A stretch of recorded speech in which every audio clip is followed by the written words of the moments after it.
Larry came up to me before we got started this morning with our worship service, and he was asking about how was golf the other day, and I couldn't remember what he was talking about. It took me a moment, and then I remembered, oh yeah, I did play golf the other day with Scott and Josiah and Simeon. And then I realized why I couldn't remember it, because I think I blocked it out of my brain on purpose, subconsciously, because I was thoroughly defeated. We played 3 teams. I was by myself, Scott was by himself, and then the 2 brothers were on the same team. And I came in third. It was not a good day. Not a good day for me. So, but even if on my A game, that would have been tough to beat Scott that day. He was hitting in, chips and lobs from 30 and 40 feet all over the place, and long putts. So, but it was really fun. We had a good day, and we stopped at Larry's house for a driveway chat afterwards. So it was fun. Golf is an interesting sport. You guys know I like golf, and I like baseball. I like a few other ones too.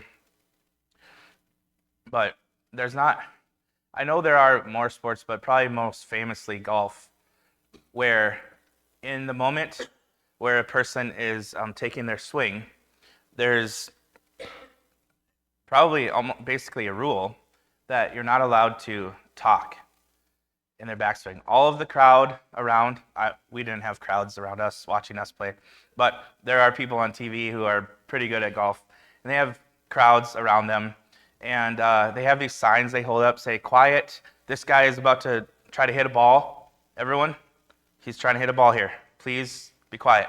He's trying to do something. And so they do. Everyone is quiet and still, and no one's, clicking in their cell phone and stuff, and it's totally peaceful. The person can have total focus and concentration on this golf shot, and that's got to be one of the only sports where that happens. In most other sports, you take baseball or football or whatever. If you're about to, if you're at the plate and it's the bottom of the 9th inning or whatever, do you think everyone's going to be quiet? No. Everyone's cheering, especially if you're the away team. They're saying, they're getting loud. Football, same thing. If you're the away team, they're going to be loud when you're trying to be on offense, or especially when you're on defense at home. You don't get those opportunities. People want to try to distract you. People want to try to take some part of your concentration away. That's part of the joy of being a fan of sports. That's part of the challenge of playing the sport, is that you have to focus. You have to be locked in. You have to be able to tune out all of that other stuff and have a single mind focus on what you're doing. Now, as Christians, switching to a metaphor, sometimes we think, well, Christianity, it's supposed to be like golf, where, okay, I'm waking up today, I'm going to follow Jesus, and nothing is going to get in my way. There's going to be nothing. It's going to be like playing golf. Everything's going to fall silent. There's not going to be anything that tries to distract me or mess me up or tempt me to do anything but to make a good golf shot, metaphorically speaking, to have a good, solid, faithful, obedient Christian day. But that doesn't happen, because Christianity and faith isn't like golf. It's like all the other sports. There's going to be distractions. There's going to be temptation. There's going to be things pulling at our mind and our heart in all different directions, and it's not easy to do. It's not easy to do that at all. To try to be faithful, to try to be obedient, to try to be Christ-like, to try to be loving, to try to be selfless and sacrificial. Meanwhile, all the voices and all the world and all of the temptations are there to try to pull our hearts in various directions, to try to distract us from what is the most important thing that we're trying to do in life. And these aren't all like insidious like things that are trying to ruin our life. It's just stuff is out there. There's things to focus on. There's things to occupy ourselves with. And some of it is bad, but some of it is just like, well, that's there. I could do this or I could do that. There are options. There are distractions. There are temptations. And these things pull and tug at our heart in different directions. This is what Psalm 86 is helping us to see in the text. We read through it this morning in Psalm 86, and it's just this heartfelt cry, these introductory verses. There's so many cool things going on in the text, even if you just focus on the choice that is made for how to refer to God. Sometimes he chooses Yahweh, sometimes he chooses Adonai, Lord, sometimes he chooses God. Those choices are interesting, and there's cool stuff you can explore with that if you ever have time to and if you're interested in that sort of thing. But all the way in this artistic, awesome, powerful way, the psalmist is giving this deep plea to God. God, rescue me. God, save me. There's so many things going on around me. I'm afflicted. I'm needy. I need your grace.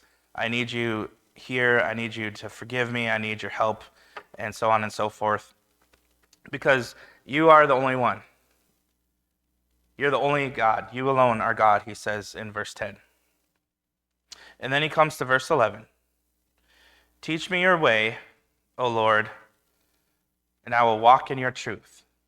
You remember the NIV earlier today said, I will rely so that I can rely on your faithfulness. What a great translation. That's awesome. This Hebrew word here, hemet, is can be translated as truth or translated as faithfulness. So that's why there's those two different choices there. It's the same Hebrew word, and it means both of these things. It's talking about God's truth, and it's talking about God's faithfulness here. But teach me your way so that I can walk in your truth, in your faithfulness. And the prayer is, unite my heart to fear your name. Excuse me. And again, the NIV used the word, give me an undivided heart, which is what we meditated on today. Unite my heart to fear your name. That sense of unity of heart, unity of resolve, unity of purpose, so that it's not divided, so that my heart isn't here and here and here and here, but united to focus on the most important thing. Focus on what God is calling me to do, what God is calling me to be. That is the prayer, and it's a beautiful one. This was one of the texts we looked at this camp session that we went to earlier this summer. And man, I thought it was going to be easy, but it's just like preaching. It's like, man, I don't know how I can teach this text to these kids because I know how much I struggle with this. I know how much I fail at that. The same thing with preaching it. This is difficult. It's hard to stand or sit with kids or stand before people in a church and say, well, here's the text. It's hard to do that when you're not the best representative of that. It's humbling. It's difficult. But it is the prayer of the psalmist. It is my prayer. Maybe these are things that we all struggle with as humans, some maybe more than others. But longing for God to teach us his way. There is a way to go about the day. There is a way to go about the life that we're living. And it's God's way. Teach me your way, O Lord. There is a way to respond to the difficult situation that we're facing right now. And it's God's way. There is a way to respond to the adversity, to respond to the temptation, to respond to the failure where we've already messed up. There's a way to live for that, live in response to that. And it's God's way. There are other ways too, and our hearts can be pulled and distracted to respond and to live or to focus on something else. But the psalmist's prayer is, teach me your way, O Lord. Look at all the stuff he's going through. He's afflicted. He's needy. He's in need of God's grace. He's crying out in his troubles. Things are not going well for the psalmist. And so he needs God to teach him his way. And if, the superscript is of David, it says, maybe it's written by David. Nobody knows for sure. But if this is David, think about him praying to God, teach me your way. David, this great man who has spent decades and decades following God, seeking his way, even still, he prays this, teach me your way, O God, so I can walk in your truth, so I can walk in your faithfulness. There is such a thing as truth, and it's God's truth. And we want to know it. We want to walk in it. And in order to do that, our heart has to be united. Undivided, as the NIV says, to fear his name. So how does God teach us his way? How can we learn God's way? It begins with a heart, a prayerful, contrite heart, like the psalmist is demonstrating for us, to be open to, now, finally, God, now I'm ready. Please teach me your way. I've gone this way, I've gone that way. My heart's been here and here and here. God, please now unite my heart. God, please now teach me. I'm now ready. Now I see that I need your truth. It begins with that. And then we move on to the thing called discipleship. Listening, following, listening to Jesus. Spending time with Jesus, reading the stories of him, what he teaches, how he leads by example, what kind of life he lived. Having that be at the depths of our being, to put that in there so that in every situation we know who Jesus is, and we know how he responds in these situations. We know him because we spend time with him in prayer. We know him because we spend time in the Word with the text. And in the most difficult situation, the ultimate situation, Luke 22, the text we prayed today, Jesus did something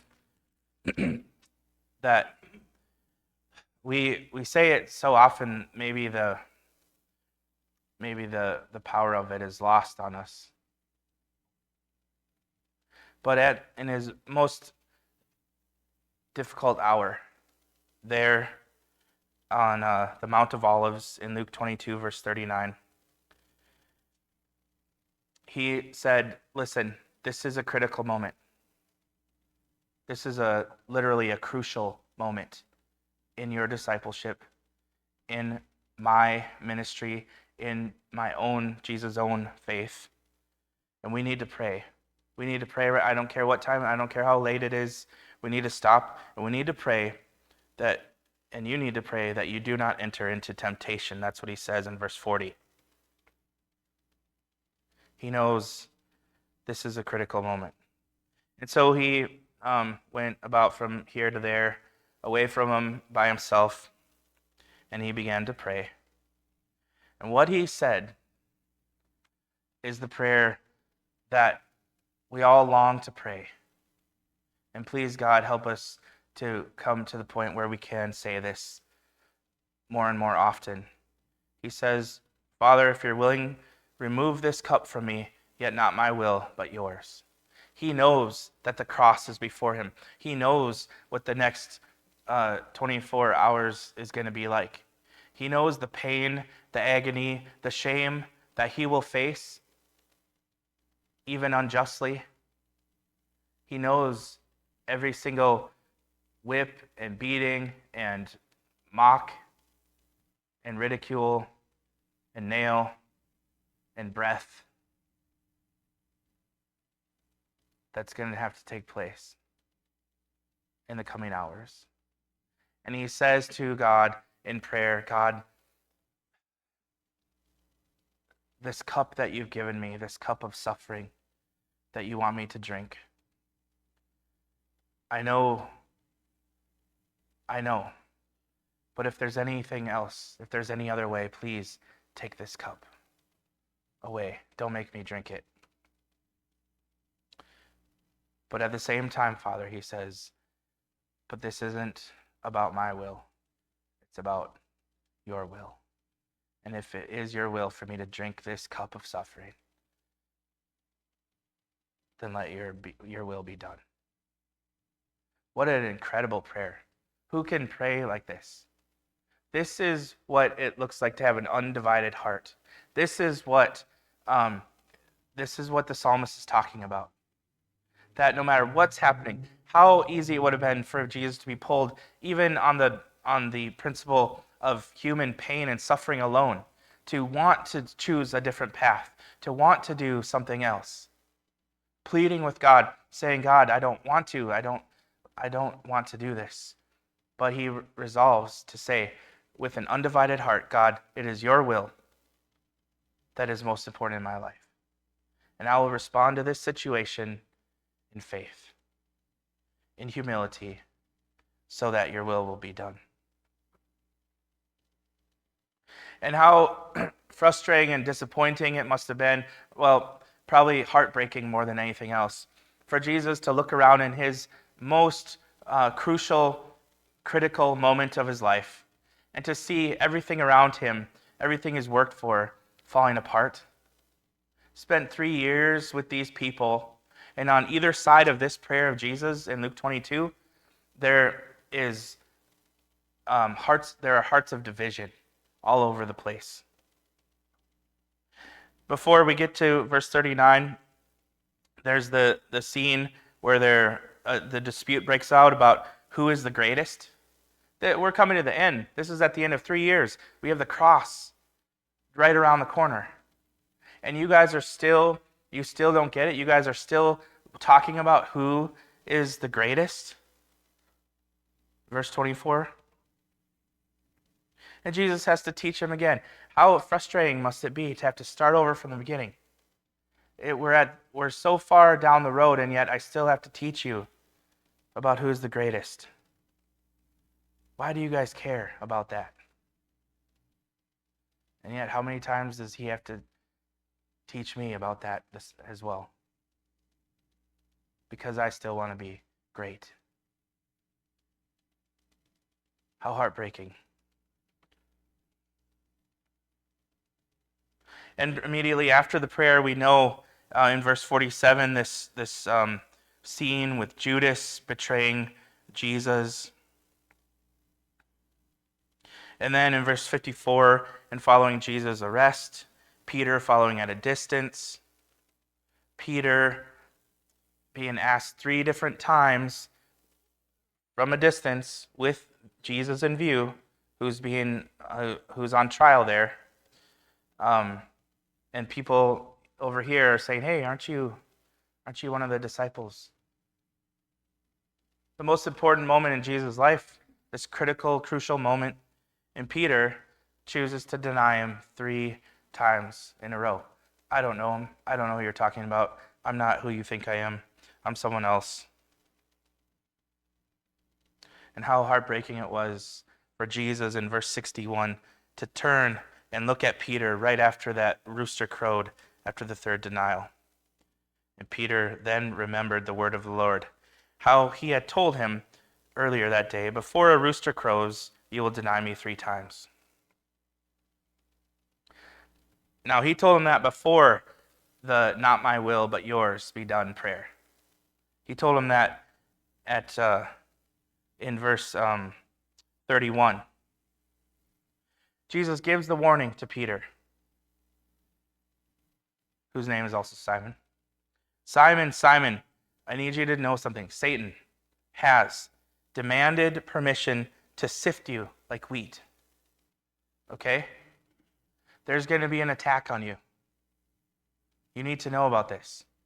Satan has demanded to sift you like wheat. But Jesus said, I have prayed for you that your faith may not fail. And you, when you have turned again, strengthen your brothers. This has got to be one of the most profound and encouraging texts to me in the Gospels. Jesus says, first of all, to Peter, I've prayed for you.